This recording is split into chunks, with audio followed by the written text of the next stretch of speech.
White Mesa Mill sits about 6 miles south of Blanding, Utah, up on a bench of red rock that the wind gets to from every direction. I'd driven through Blanding twice before on other contracts and never stopped. Nothing there to stop for really. A gas station, a grocery store that closes early, a water tower you can see from the highway. The mill itself you don't see until you're almost on top of it, which is by design, I think, or maybe just geography. Either way, the first time I drove through the gate, I wasn't thinking much about it. Third environmental monitoring contract in the Southwest in 4 years. I knew what the work looked like before I'd unpacked my truck. That's not arrogance, it's just the nature of the job. Groundwater sampling, air particulate readings, instrument logging at remote stations. The equipment changes, the paperwork formats change, the site layouts change, but the logic of it doesn't. You're there to take readings and record them accurately and flag anything that falls outside the acceptable range. You do that every day. You document it properly.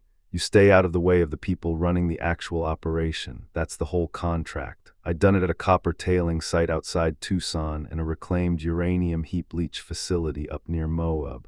White Mesa was uranium processing again, which I knew going in. The pay reflected that Isaac Kelly ran my orientation on a Tuesday morning in early October, 2 hours start to finish. He had a conference room at the administration building with a laminated site map on the wall and a stack of binders on the table. And he went through the binders the way someone goes through a task they've done enough times that they're not really present for it anymore. Clipped sentences, no pauses to check whether I was following. He had pale blue eyes that didn't settle on anything for long, and when I asked a question, something about the reporting protocol for readings that fell in the marginal range, not quite out of spec, but trending that way, he looked at me and said, "What does the binder say?" I told him I hadn't gotten to that section yet. "It's in there," he said, and kept moving. Not hostile, that's the thing, just efficient in a way that was designed to keep the conversation short. I noticed it the way you notice a door that doesn't quite hang level, filed it, and moved on. He handed me a ring of keys at the end of the orientation, labeled in his handwriting, tight, even printing, the kind of handwriting that doesn't waste space. 7 monitoring stations along the southeastern perimeter, each with its own lock, each with its own instrument package. He walked me through the station map without walking me to the stations. Said I'd find them easy enough with the site coordinates loaded into the GPS unit in the equipment shed. I did find them easy enough. Spent the first 2 days just driving the perimeter, getting the layout in my head, checking that the instruments were reading and logging correctly. 6 of the 7 stations were straightforward, set back from the tailing cells at regulation distance, accessible by graded dirt track. Nothing unusual about the instrument readings or the physical condition of the equipment housings. Standard stuff. Station 7 East was different in one way, which was just that it was farther out than the others and harder to reach. The track to it dropped off the main perimeter road and wound down a shallow grade toward the drainage trench at the base of tailing cell 4B. The cell itself was a big earthen impoundment, the kind of structure that looks like a low hill until you understand what's inside it, and then it looks like something else entirely. The earthen cap met a concrete channel at the base that was designed to catch surface runoff and direct it away from the licensed boundary. Station 7 East sat at the edge of that channel, monitoring the ground immediately adjacent to where the cap met the concrete. Farthest station out, least convenient to reach. I noted that and didn't think much about it. The first 8 nights were quiet. I'd pull the overnight data each morning, log it into the reporting system, flag nothing, move on. The air particulate readings were within range. The groundwater sampling results came back from the lab inside acceptable limits. The magnetometers at all 7 stations were reading baseline geomagnetic field strength, which is what they're supposed to read. A magnetometer at an environmental monitoring station is mostly there to catch subsurface disturbances, settling, shifting, anything that might indicate structural movement in the impoundment or the surrounding soil. You want it to read boring. For 8 nights it did. The 9th night I was asleep in the company trailer when my phone went off at 2:47 in the morning. The monitoring system was set up to push alerts for any reading that hit the instrument sailing. Not just out of range, but pegged at maximum. I'd never had one of those. E-alerts before, not on this contract, not on the others. I sat up and looked at the screen. Station 7 East magnetometer maximum reading. I watched it for 11 minutes. The reading held at ceiling the entire time, which isn't how a calibration error usually behaves. A calibration error wanders, it drifts, it reads high or low, but it fluctuates. This didn't fluctuate. It sat at maximum and stayed there. And then at 258 it dropped to 0, not to baseline, to 0, and then came back up to normal background reading inside of about 30 seconds. I wrote it up in the morning log as a probable calibration error because that was the reasonable explanation, and I was still operating on reasonable explanations. Reported it to Kelly by email. He called me back inside 20 minutes, which was faster than he'd responded to anything else I'd sent him. "I'll come out and look at it," he said. He drove out to Station 7 East that afternoon. I went with him. He crouched in front of the magnetometer housing, opened the panel, looked at the instrument for maybe 4 minutes, didn't take any readings himself, didn't pull the data log, just looked at it the way you look at something when you've already decided what you're going to say about it. "It's faulty," he said. "I'll get a replacement unit out here." I asked him if he wanted to see the alert data from the overnight log. He was already closing the panel. "I'll put in the order this afternoon." The replacement unit arrived 2 days later. One of Kelly's crew installed it while I was running samples at the western stations, so I wasn't there for the installation. That evening, I checked the new unit's calibration, ran a diagnostic. Everything looked correct. I logged it as operational and didn't think much more about it. That was day 11 of the contract. The replacement magnetometer's first full night of operation was day 12 going into day 13, and I went to sleep that night without any particular expectation. My phone went off at 2:47 in the morning. I stared at the ceiling of the trailer for a second before I looked at the screen because some part of me had already understood what the alert was going to say before I read it. Same station, same instrument, same ceiling reading. I watched it for 11 minutes and it held the whole time, and then it dropped to 0 and came back to baseline. Brand new unit, first night in the field. I set the phone face down on the mattress and lay there in the dark for a while. The wind was moving across the plateau the way it always did out there, steady and without any particular destination. I didn't report the second spike to Kelly. I'm not sure I made a conscious decision not to. It just didn't feel like something I was going to do. I drove out to Station 7 East every night for 3 nights before anything happened. That's not quite right, let me back up. The driving started the morning after the second alert, once I'd been lying on that mattress long enough to accept what I already knew. A brand new magnetometer calibrated and certified. First night in the field, same reading at the same time for the same duration. I'd been doing environmental monitoring work for going on 6 years by then, and I knew what instrument error looked like. It looked like a noisy baseline intermittent drift readings that wandered without pattern. It didn't look like this. This looked like something was happening at Station 7 East at 2:47 in the morning. 11 minutes on the dot and then stopping, so I stopped telling myself it was equipment. The drive out took about 20 minutes from the trailer. Gravel road most of the way, then a 2-track that cut south toward the tailing cells. The headlights picking up nothing but scrub and the occasional pair of eyes low to the ground, rabbits mostly. Station 70 sat at the end of that 2-track, a small instrument shelter on a concrete pad with the monitoring equipment inside and the drainage trench running maybe 30 FT to the east of it. I'd park the truck with the engine off by 2:15, 220, and just sit there with the windows down. The plateau at that hour had a particular kind of quiet, not peaceful exactly, more like held. The first night, nothing. The magnetometer spiked at 2:47, the same as before, held for 11 minutes, returned to baseline. I was sitting 10 FT from the instrument shelter when it happened. I had a flashlight and I walked the perimeter of the trench and I saw nothing. Ground, concrete, desert. The second night, same thing. Spike, hold, baseline. I walked the trench both directions and came back to the truck and sat there until 4 in the morning before I gave up and drove back.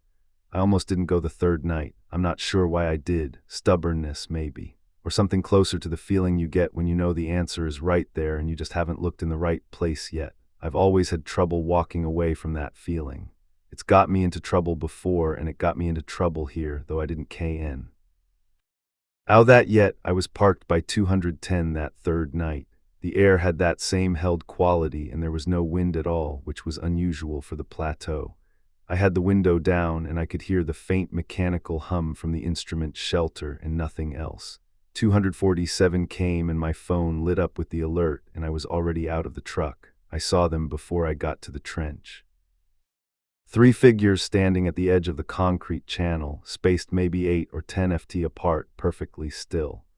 My first thought, and I know how this sounds, was that they were people, workers maybe, or someone from the mill who had no business being out here at this hour. That's what my brain tried to make them into, because that was the version of this that made sense. I stopped walking. They didn't move. They were standing with their backs to me, or what I took to be their backs facing down into the trench. No sound, no movement at all, not even the small shifts a person makes just from breathing. I turned on the flashlight. The beam went straight through them. That's the only way I know how to say it. It lit up the concrete on the far side of the trench and the scrub beyond it and the darkness past that, and where the 3 figures were standing, it just went through. No shadow behind them, no surface catching the light. I moved the beam across all 3 of them, and there was nothing to catch, nothing to reflect. Like pointing a flashlight at a gap in the air. I stood there for the rest of the 11 minutes. I know that because I was watching my phone. I didn't move toward them, and I didn't move away. I'm not sure I was making decisions at that point.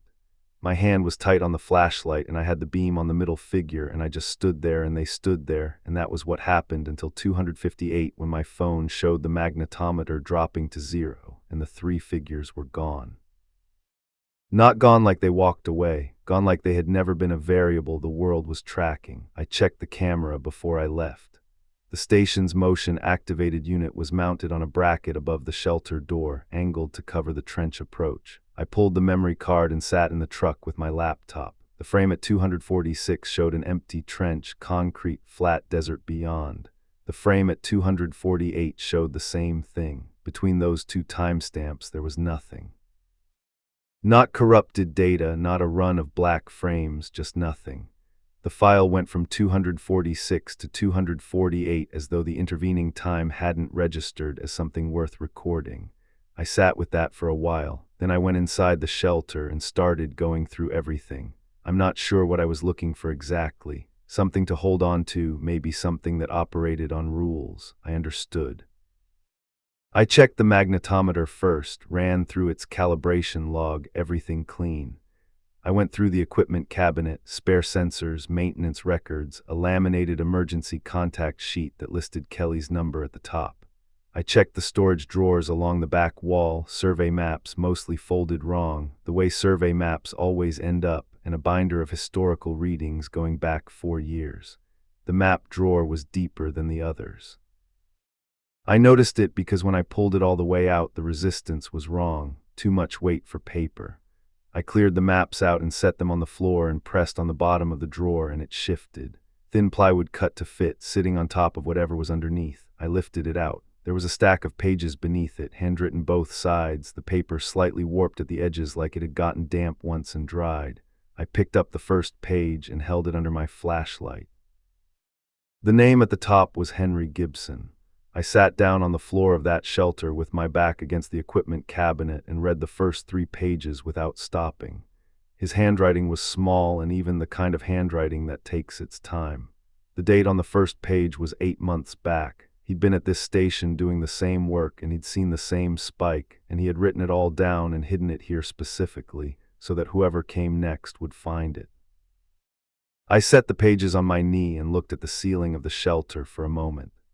Someone had been here before me, had seen what I just saw, or something close enough to it that it didn't matter, had understood that reporting it through normal channels wasn't going to get anywhere, and had left this record in the one place that a careful person doing a thorough job would eventually find it. I gathered every page, counted them, 23 in total, and put them in the inside pocket of my jacket. Then I put the false bottom back, put the maps back on top of it, and pushed the drawer closed. I turned off the flashlight and sat in the dark for a minute before I went back to the truck. The plateau was still doing that held quiet thing. No wind, no rabbits, nothing moving at all in any direction I could guess. I drove back to the trailer with Gibson's pages in my jacket and the camera footage on my laptop, and the memory of a flashlight beam passing through three figures standing at the edge of a concrete trench. And I didn't turn the radio on because I didn't want any noise between me and the thinking I had to do. I read through all 23 pages that night at the trailer, sitting at the small table under the overhead light with a cup of coffee I kept forgetting to drink. Gibson's handwriting was careful and small, the kind of handwriting that belongs to someone who knows they're making a record, not just taking notes. He numbered every entry by day. Day 17 was the first magnetometer spike. He'd reported it the same way I had, called it a calibration issue, used almost the same language. That part made the back of my neck tighten up in a way I couldn't quite explain, not because it was strange, because it wasn't. He'd watched the trench starting around day 30. Didn't say how many nights he waited before he saw something. Just wrote that on day 34 he had been at Station 7 East before 247, and that three figures had been standing at the trench edge when the alert came through. He wrote that he'd used a flashlight and that the beam had, and this is close to exact, passed through them without finding anything to stop on. I put the page down for a second when I read that, picked it back up. Day 49 was the conversation with Kelly. Gibson had gone to Kelly's office, which was a thing I had not done, and laid out what he'd seen. Kelly had listened without interrupting, which surprised me, and then said the magnetometer was miscalibrated and that the replacement unit would be requisitioned by end of week. Gibson wrote the word miscalibrated in quotation marks. He'd underlined it once. I understood why. It was the same word Kelly had used with me. Same dismissal, same 4-minute examination of the instrument before delivering the verdict. I don't know if Kelly had a script or if the situation just kept producing the same response from him, the way a machine produces the same output when you press the same button. Either way, Gibson had understood what it meant. The replacement unit he received had spiked at 247 on its first night of operation. He documented it. He didn't report it to Kelly. The last entry was dated day 51. It was short. He wrote that he was going to the trench that night with a camera, that he intended to photograph whatever was standing there, and that if someone was reading this account, they should understand that he had not resigned, he had not left voluntarily. He had not decided the work wasn't for him, or that he missed his family, or that the isolation had got to be too much. He wrote it plainly, without drama, the way you'd write an instruction on a form. If you are reading this, I did not resign. I closed the pages and sat there for a while. Energy Fuels Resources had him listed as a voluntary resignation. I'd looked it up on my phone before I even finished reading. I don't know why I needed to confirm it, but I did. Personal reasons, effective 8 months prior. No forwarding contact, no mention of what his job performance had been or whether they'd tried to retain him. Just gone on paper, the way people go when they decide to leave. Except he hadn't decided anything. He decided to walk to a concrete trench with a camera, and then whatever happened after that had been turned into paperwork. I slept maybe 3 hours. The next morning I drove out to the trench at noon. Daylight, full sun, the kind of flat bright that makes the plateau look like it's been bleached. I told myself the daylight mattered, that whatever had been standing there at 2:47 in the morning was a 2:47 problem and not a noon problem. And I mostly believed that. Mostly the drainage trench ran along the base of tailing cell 4B, concrete lined, about 8 ft deep and maybe 5 ft across. Surface runoff channel, standard design for a licensed impoundment, keeps contaminated water from migrating past the boundary. I'd walked past it a dozen times doing my rounds without giving it much attention. That's the thing about infrastructure. You understand, you stop seeing it. I climbed down using the iron rungs set into the near wall. The concrete was cool in the shade of the channel walls, and it smelled like mineral dust and standing water. Even though the channel was dry, I worked my way along the bottom toward the far end where the channel bent south toward the outflow grate. They were about 20 ft from the bend. Folded, sort of. That's not the right word, but it's the closest one I have. The shirts, 2 of them, a gray one and a tan one, were laid flat against the concrete, but with a shape to them, a fullness, like they'd been worn, and then the person wearing them had been lifted straight out, and the shirts had settled back into the outline of where the person was. The canvas jacket was on top, Energy Fuels Resources patch on the left chest, TH.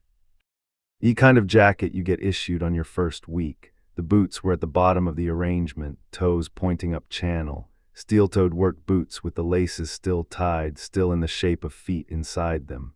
I stood there for probably 30 seconds without doing anything. Then I took out my phone and started photographing. I shot the whole arrangement from 4 angles, shot the jacket patch close-up, shot the boots separately. Shot the overall scene with the channel walls and frames so you could establish scale and location. I did it methodically because methodical was the only gear I had available right then, and because I knew that if I stopped being methodical, I was going to have to deal with what I was actually looking at, and I wasn't ready to do that yet. I climbed back out and reviewed the images in the full sun. Concrete desert floor at the channel's edge, the iron rungs on the near wall, nothing else. Every frame I scrolled through them twice, slow, thinking I'd missed something, that the angle had been wrong or the light had blown out the detail.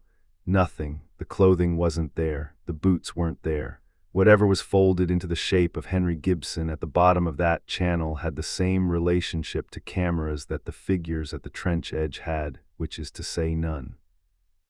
I put my phone in my pocket and stood at the edge of the channel for another minute, looking down at the concrete that my photograph said was empty. I'd gone out there at noon because I thought daylight would make it manageable. And it was daylight and the boots were still tied and the jacket still had the shape of shoulders in it and my camera had looked right at all of it and found nothing to record. I don't know what I thought that meant. I'm not sure I thought anything in particular. I just knew that Gibson had gone to that trench on day 51 with a camera and that his clothes were still there 8 months later in the arrangement of a man who'd been removed from them, and that the camera part hadn't worked out for him either. I had his logs. I had the magnetometer records going back to my first week. I had GPS coordinates for the station and the trench both. I had the knowledge that the compliance officer at the NRC field office was a phone call away. And I had the knowledge that Kelly had already run this play once on a man who was now a voluntary resignation for personal reasons. What I didn't have was any idea what I was going to do with any of it. Not yet, but I knew I wasn't going to put the pages back in the drawer and finish out the contract and drive north in 5 months and let Henry Gibson stay a voluntary resignation. That part I was clear on. The rest of it I was going to have to work out. I sat in my truck for a while before I made the call. Not long, maybe 10 minutes. The engine was off and the plateau was doing what it does in the afternoon, which is bake everything flat and still until the air above the ground goes wavy. I had Gibson's pages on the passenger seat in a stack I'd rubber banded together, and I kept looking at them the way you look at something you're not sure what to do with yet. The number for the Navajo Nation Historic Preservation Department in Window Rock took me 3 tries to find. Their website was the kind of government website that makes you feel like you're navigating a building where someone moved all the doors. I finally got it off a PDF that was 4 years old and hoped it still worked. It worked. The woman who answered transferred me twice. The second transfer rang long enough that I started composing what I was going to say to a voicemail, which is always a different thing than what you say to a person. Then someone picked up, cultural liaison, Mrs. Cadden Thomas, low voice, unhurried, the kind of voice that doesn't fill silence just to fill it. I told him my name. I told him I was an environmental monitoring contractor at White Mesa Mill and that I was calling about land adjacent to Tailing Cell 4B on the southeastern perimeter. I said I had some questions about the site history if he had a few minutes. I kept it that simple because I didn't know yet how much of the rest of it I was going to say. He said he had a few minutes, so I told him about the trench, not the figures, not yet. Just the trench, the concrete channel, the drainage configuration at the base of the cell. I told him I'd been out there and found something that didn't fit the site documentation I'd been given. I told him I was trying to understand what I was looking at. He didn't say anything for a moment, not the silence of someone who doesn't know what to say. The other kind. What did you find? He said, not a question exactly. More like he was giving me room to answer it, so I told him the rest. The magnetometer spikes, the figures at the trench edge, the camera frames with nothing between them, Gibson's logs, the clothes at the bottom of the channel arranged the way they were, and the photographs that Came back empty. I talked for probably 6 or 7 minutes straight, and he didn't interrupt once, which is not something most people can do. Most people, you give them that much information, they start asking questions in the middle of it, or they start making the sounds that mean they're deciding whether you're credible. Thomas just listened. I could hear him breathing, steady and even, and I knew he was still there. When I finished, he was quiet for another few seconds. "The land adjacent to that cell," he said. "The area around that drainage channel. Do you know what was there before the mill?" I told him I didn't. He told me. 1956. The Atomic Energy Commission had run an excavation on that site, part of the uranium development push that was chewing through the Colorado Plateau back then. The families who'd been living within 4 miles of the site had relocated before the dig began. Thomas said that carefully, relocated. And I understood from the way he said it that the word was doing a lot of work. He said the relocation hadn't been about radiation concerns, which would have been the obvious reason given what the AEC was doing out there. It had been about something else. The families had said there was something sealed in that canyon, something that had been sealed there since before anyone living could remember, and that the sealing had been deliberate. I said, "Sealed how?" He said there had been stone markers, warning markers placed and maintained by DNA families across generations. Not one generation, many. The kind of effort that means something was considered serious enough to keep warning about indefinitely to teach the next generation to maintain and the generation after that. He said the markers had been a system, not just a gesture. The AEC contractors in '56 had pulled them out and discarded them. Thomas used the word debris. That was apparently how the excavation records described the markers. Site debris cleared prior to dig commencement. I was looking at Gibson's pages while he talked, the rubber band around them. The handwriting on the top page slightly slanted. The letters of Gibson's name pressed harder than the rest, like he'd been bearing down when he wrote it. "So whatever's down there," I said, and then I stopped because I wasn't sure how to finish it. "Whatever was sealed there," Thomas said, "was sealed for a reason that people understood well enough to maintain the warning for a very long time. The 1956 excavation didn't find anything that appeared in any report I've ever seen, but the markers were gone after that, and the families didn't go back 60 years. That was the number I kept turning over after I got off the phone. Kelly had called the first magnetometer faulty and the second one faulty. And whatever he'd said to Gibson in week 7, he'd also said to me in week 1. The same script, the same dismissal. That didn't happen by accident. That was a managed response. And managed responses don't get built overnight. Somebody had understood what that site was for long enough to build a protocol around it. And the protocol was, call it a calibration error, replace the instrument. And if the contractor keeps asking, find a reason to end the contract. Gibson had been a voluntary resignation for personal reasons.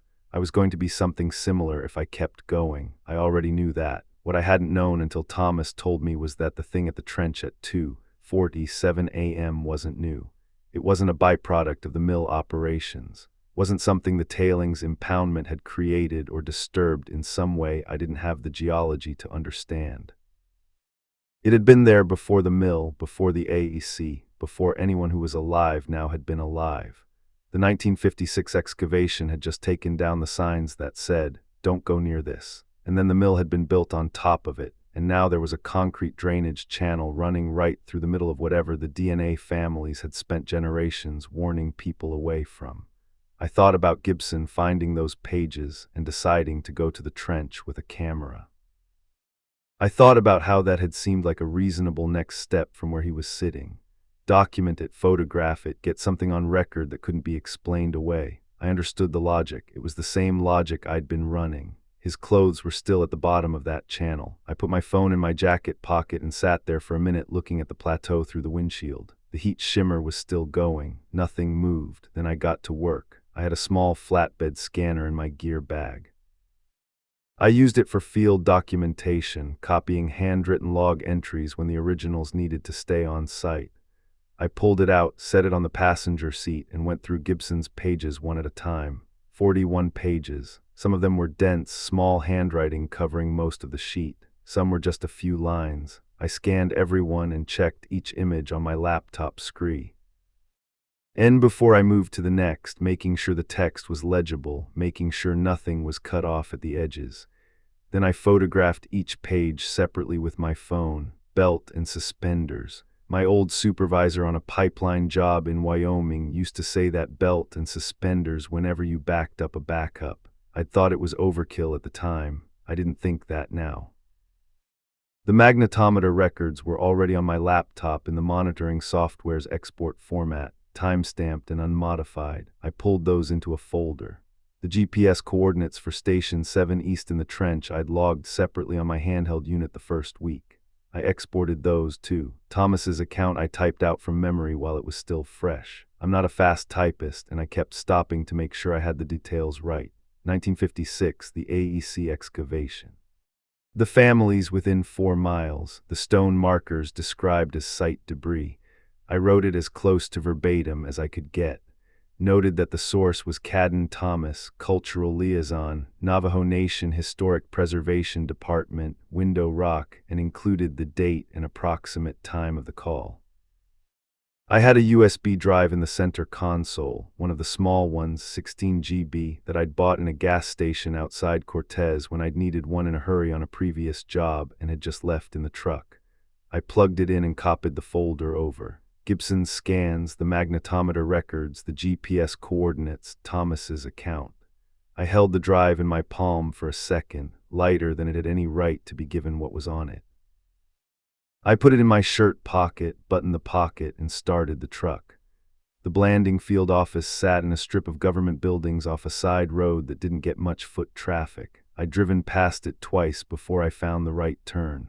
Small place, the way NRC field offices always are. A waiting area with 3 chairs and a table with outdated trade publications stacked on it. A front desk with nobody behind it, a door propped open to a back hallway. The air conditioning was running hard enough that I could feel the cold coming off the floor through my boots. I stood at the front desk for maybe a minute before a woman came out and asked if I had an appointment. I said I didn't, but I had documentation I needed to place with the regional compliance officer in person. She looked at me the way people look at you when they're deciding whether to make something difficult. Then she said Carter was in and went back through the door. Lee Carter came out a couple minutes later, 50-something soft build, the kind of face that belonged behind a desk and knew it. Wire-framed glasses, pale eyes, a pressed shirt that had never been near a field station. He looked at me the way you look at a contractor who's shown up without an appointment, mildly inconvenienced, not alarmed. "Come on back," he said. His office was small and organized in the way that means someone has been in the same job long enough to stop noticing the room. A filing cabinet, a government-issue desk, a monitor with a screensaver running, one framed document on the wall I didn't read. He sat down behind the desk and I sat across from him, and I reached into my shirt pocket and put the USB drive on the desk between us. I had not said a word, not where I worked, not why I was there, not what was on the drive. I'd been planning what to say on the drive over, running through it. The magnetometer records, the dates, Gibson's name, the trench coordinates, Thomas's account of the 56 excavation. I had an order to it. I was going to lay it out clean. Carter looked at the drive on his desk. Then he said, "This come through Kelly." I heard it, but my brain needed a second to catch up to what I'd heard. He hadn't asked me who I was, hadn't asked what the drive was, hadn't asked what I was there about. He'd said Kelly's name. My hand was still on the edge of the desk from setting the drive down. I pulled it back. Carter's expression hadn't changed. "That's the part I keep coming back to." He said it the way you'd say, "Did you park out front?" Just a routine question, just orienting himself. He already knew the mill. He already knew Kelly. He'd heard some version of this before, maybe more than once, and he was trying to figure out where I fit in the version he already had. I didn't say anything. I was looking at him and he was looking at me. And I think he understood from my face that he'd said something he shouldn't have because his expression shifted. Not much, just a small recalibration. The way someone looks when they've played a card too early and are deciding whether to pretend they didn't. I'm just trying to understand the chain of I stood up. He kept talking. Something about protocol, something about documentation, something about the proper reporting structure for contract personnel. I wasn't listening. I was looking at the USB drive on his desk and thinking about whether to take it back and deciding no, leave it, because if I took it back then he could say I'd come in with nothing and left with nothing. And whatever happened next, I wanted him to have to account for that drive existing. I walked out through the hallway, through the waiting area, past the woman at the front desk who looked up as I came through. I pushed the door open and the heat hit me after the air conditioning, and I walked to the truck and got in. I sat there for a minute, maybe longer. The parking lot was empty except for 2 other vehicles. A crow was working at something on the asphalt near the far end. Carter had said Kelly's name before I'd said a single word. That was the whole thing right there. That was 60 years of management compressed into one sentence. The NRC field office and the mill weren't 2 points on a reporting chain. They were the same point, just wearing different labels. Whatever Gibson had found, whatever the figures at the trench meant, whatever the families within 4 miles had understood well enough to leave before the AEC contractors arrived, all of it had been sitting inside a structure that was designed to hold it, and the structure had held. I started the truck and drove back toward Blanding. Kelly called at 9:47 that night. I was at the table in my rented room with Gibson's secondary copy spread in front of me. The ones I'd kept on the second drive, the one that had never left the locked box under the back seat. I've been going through them again, not looking for anything new, just sitting with them. That's my way of saying I didn't know what else to do with my hands. The phone lit up with the mill's main line, not Kelly's cell. That detail registered. Wood, he said, yeah, your contract is terminated effective immediately. Accessing restricted monitoring records without authorization. You'll receive written confirmation by email. I didn't say anything. Your personal effects can be collected from Station 7 East tomorrow before noon. After noon, the site will be secured. I was counting, not deliberately, just something my brain does when it's not ready to respond. I got to about 8 before he said, you understand. I understand, I said. He hung up. 40 seconds, give or take. I set the phone down and looked at it for a moment. The call had come less than 8 hours after I'd walked out of Carter's office. Kelly had been told within the same workday, probably within the hour. Carter had picked up his phone while I was still in the parking lot, maybe, or close enough to it that the difference didn't matter. Restricted monitoring records, that was the language they'd landed on. Tidy. It covered Gibson's logs, covered the magnetometer exports, covered anything I might have accessed that they could characterize as outside my contract scope. It was ready language, the kind you keep on a shelf for when you need it. I'd been handed the same dismissal they'd used before, probably more than once, just with my name substituted in. I didn't sleep much. I lay on the bed and looked at the ceiling and thought about Gibson's final entry. If someone is reading this, I did not resign. 8 months ago, the same structure, the same management, the same language about voluntary departure for personal reasons. And now my contract was terminated for cause, which was a different kind of clean exit, but clean all the same. In the morning, I drove back out to the southeastern perimeter. I had personal gear at Station 7 East, a handheld GPS unit I'd brought from home, a field notebook, a spare moisture-wicking shirt I'd left on a hook inside the equipment cabinet, a headlamp, nothing I couldn't replace. But I told myself I was going to collect it, and I wanted to see the station one more time. And I think I wanted to see whether the map drawer was locked. It was early enough that the light was still low and orange across the plateau. The road out to the station was empty. I parked where I always parked, got out, and stood there for a second in the quiet. No wind. The tailing cell sat behind its earthen cap, and the drainage channel ran out toward the trench, and the morning smelled like dust and something faintly mineral, the way it always did out here. I unlocked the station door and went inside. The map drawer was locked. I stood there a second just looking at it. The station was quiet the way it always was out here. No ambient noise, no traffic, nothing but the faint tick of the instruments cycling through their readings and the sound of my own breathing. The equipment cabinet was open where I'd already pulled my GPS unit and my headlamp. The field notebook was on the counter. Everything I'd come for was accounted for, except I'd gone to the map drawer first the way I knew I would, and it was locked, which was not how I'd left it. I had a key, same ring as the station door, same worn brass fob Kelly had handed me on orientation day. I put it in the lock and turned it and opened the drawer. Empty. The false bottom was still there. I could see the seam where it s. At inside the frame, but when I lifted it, the space underneath was clean, swept clean almost. No pages, no dust, no impression in the surface where a stack of handwritten paper had sat for however long Gibson had been gone. Just bare metal and a faint smell of something dry and mineral that could have been the drawer itself, or could have been the desert air coming through the ventilation gap at the base of the wall. I put the false bottom back down and closed the drawer and stood there. Okay, so that was how it went. I worked through the sequence because I needed to, not because I was surprised. Carter had been in contact with Kelly before I'd even left the NRC field office parking lot. That was the only way the timeline made sense. Kelly calls me that night, 40 seconds, contract terminated. And then sometime between that call and this morning, somebody drove out to the southeastern perimeter, unlocked Station 7 East, and cleared the drawer. Whoever it was had a key. Of course they had a key. Kelly had a master. Carter probably had access to whatever Kelly had access to or knew someone who did.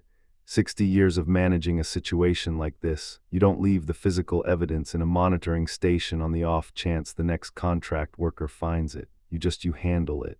You wait until the contract worker is no longer the contract worker, and then you handle it. I thought about Gibson. I thought about how he'd written those pages in the first place, hidden them in a station he knew would be accessed by whoever came next. Trusted that the false bottom was enough, and it had been enough for 8 months, long enough for me to find them, long enough for me to read them and understand what they meant and make copies. That was the thing. I'd made copies, not the USB drive I'd left on Carter's desk. That was gone, absorbed into whatever Carter was managing on behalf of whoever Carter was managing it for. But I'd loaded Gibson's logs onto a secondary drive before I'd ever driven to Blanding. A separate copy made the same afternoon I'd photographed the pages before I'd even called Thomas in Window Rock. The secondary drive had never been in the NRC field office. It had never been in Kelly's line of sight. It had been sitting in the center console of my truck since I made it, and it was still there now. And the people who had cleared this drawer did not know it existed. I picked up my field notebook and my headlamp. The moisture-wicking shirt was on the hook inside the equipment cabinet, and I took that too, folded it, tucked it under my arm, checked the counter once, the shelves, the floor around the cabinet. Nothing else was mine. I took one more look at the station. The replacement magnetometer was running its cycle, the readout ticking through its baseline numbers the same way it had every night I'd been here. 247 in the morning, it would spike, hold for 11 minutes, drop to 0, and come back. Kelly would declare it faulty again, probably. Or maybe they'd just pull the station entirely, reclassify the monitoring zone, find some administrative reason to retire the equipment. I didn't know. Not my problem anymore, technically speaking, except it was, and I knew it was, and that was the part I was still working out. I locked the station door behind me. Habit didn't make much sense given everything, but I locked it anyway and put the key back on the ring. Outside, the light had gone from orange to flat white, and the plateau was doing what it always did at this hour, just sitting there, enormous and indifferent. The tailing cell behind its earthen cap and the drainage channel running out toward the trench, and the sky already pale and hot above the canyon rim.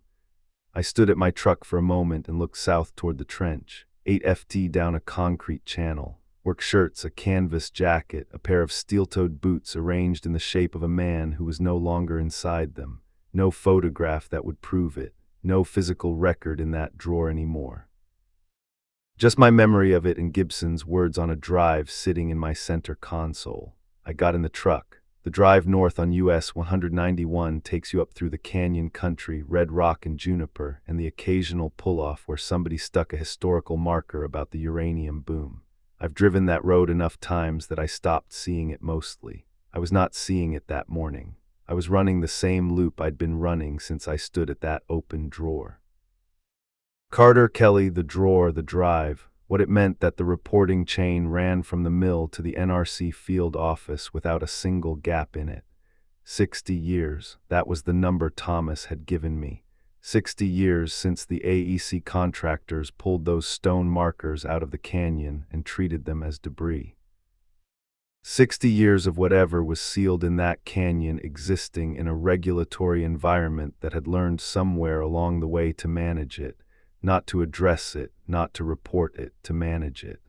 Keep the monitoring Tian staffed with rotating contract workers, declare the anomalies faulty equipment, terminate anyone who pushed, list the departures as voluntary. Gibson had pushed. Gibson's clothes were at the bottom of a concrete channel. I pulled over outside Moab, not a designated pull-off, just a wide gravel shoulder where the road straightened out before the river.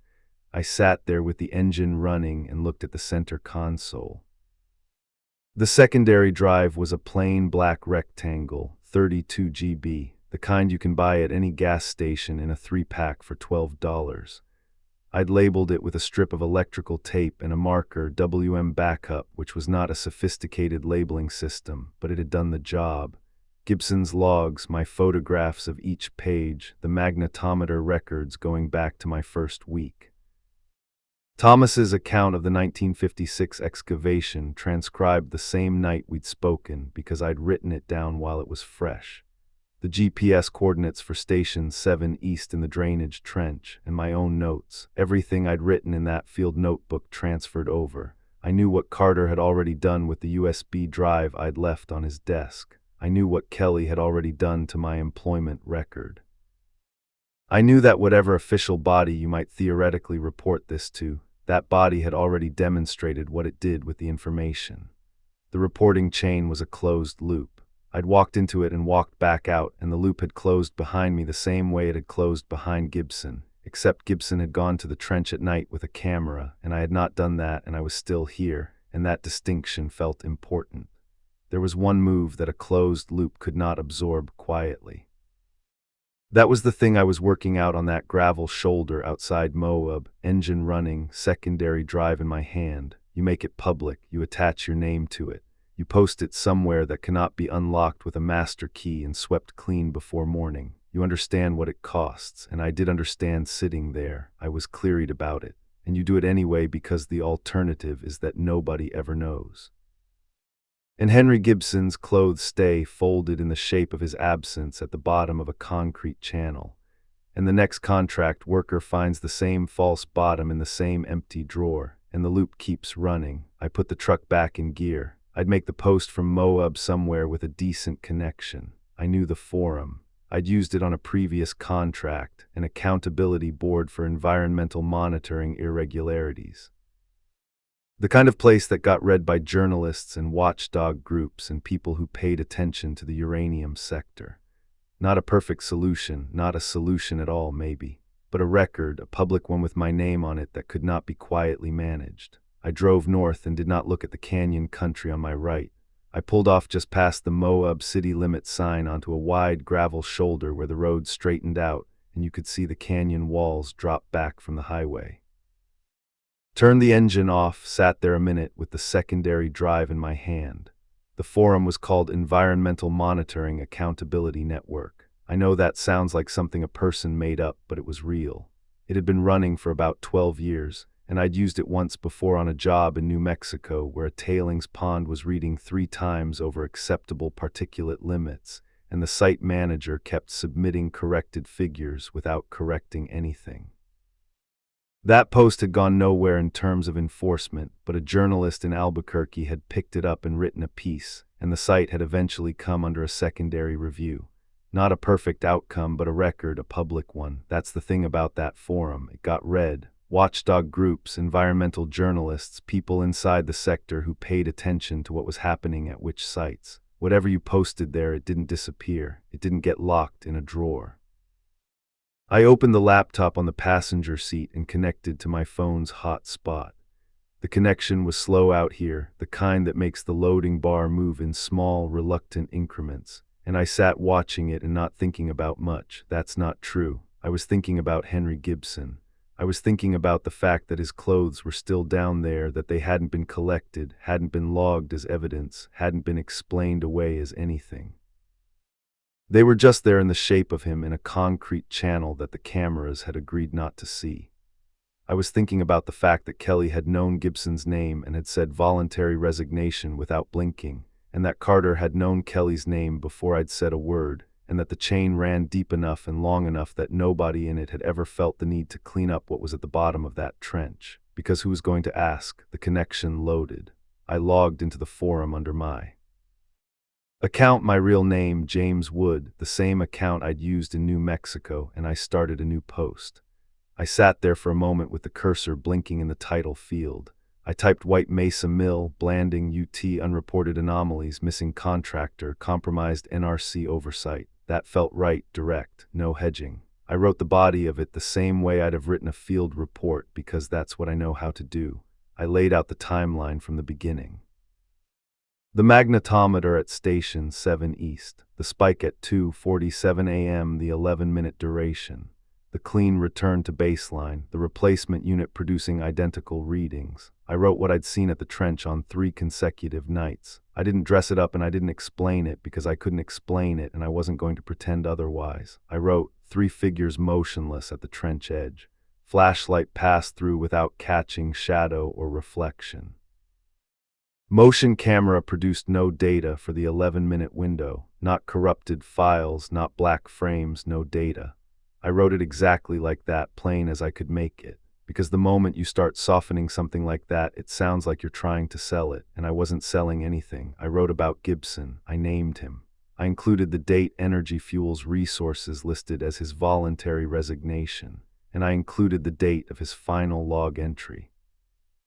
I let the gap between those 2 dates sit there on the page without comment because the gap said everything.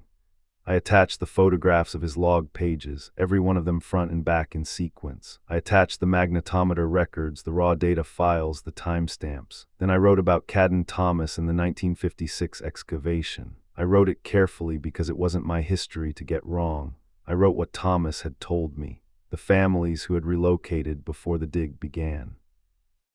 The stone warning markers that the AEC contractors had treated as debris. The thing that had been sealed in the canyon since before anyone could remember. I noted that Thomas was the cultural liaison at the Navajo Nation Historic Preservation Department in Window Rock, and that his account was on record there, and I gave his name with his permission implicit in the fact that he'd told me. He'd known what I was going to do with it, I think. A man that measured, that careful with his words, he knew. I wrote about Carter. I named him. I named his office, his title, his location. I wrote that I had placed a USB drive on his desk containing all of the above documentation, and that before I had spoken a single word about where I worked or why I was there, Carter had said Kelly's name. I wrote that my contract was terminated by Kelly that same evening, 40 seconds, authorization violation. I wrote that when I returned to Station 7 East the following morning, Gibson's physical logs had been removed from the false bottom of the map drawer. I included the GPS coordinates of Station 7 East and the drainage trench at the base of Tailing Cell 4B. I attached the secondary drive contents, everything, the full package. And I named Isaac Kelly in the post header, and in the body spelled out no ambiguity. Then I sat there with my finger over the submit button for a while. Not because I was reconsidering, I want to be clear about that. I wasn't reconsidering. I don't know how to say this without it sounding like more than it was. I was just acknowledging what I was doing. The moment before you do a thing that can't be undone, you sit in it for a second. That's all it was. My name was already gone from the sector. Kelly had handled that the night before in 40 seconds. Whatever came next professionally, that door was closed. What I was doing now was attaching my name to a public record that no official body would corroborate. The NRC had already shown me what it was. Carter had shown me that in the first 5 seconds, and that meant the record would sit out there in the world with my name on it and no institutional backing. And anyone who wanted to dismiss it could point to that. I knew that. I wasn't confused about it. I also knew the other part, the part I'd been not thinking about since I drove away from Station 7 East that morning. Whatever stood at that trench at 2:47 a.m., I'd watched it for 11 minutes, 3 nights running, close enough that I'd swept a flashlight across it and watched the beam pass through like it was passing through air. And it had watched back. I don't know how I knew that, I just knew it. The way you know when something in a room has turned its attention toward you.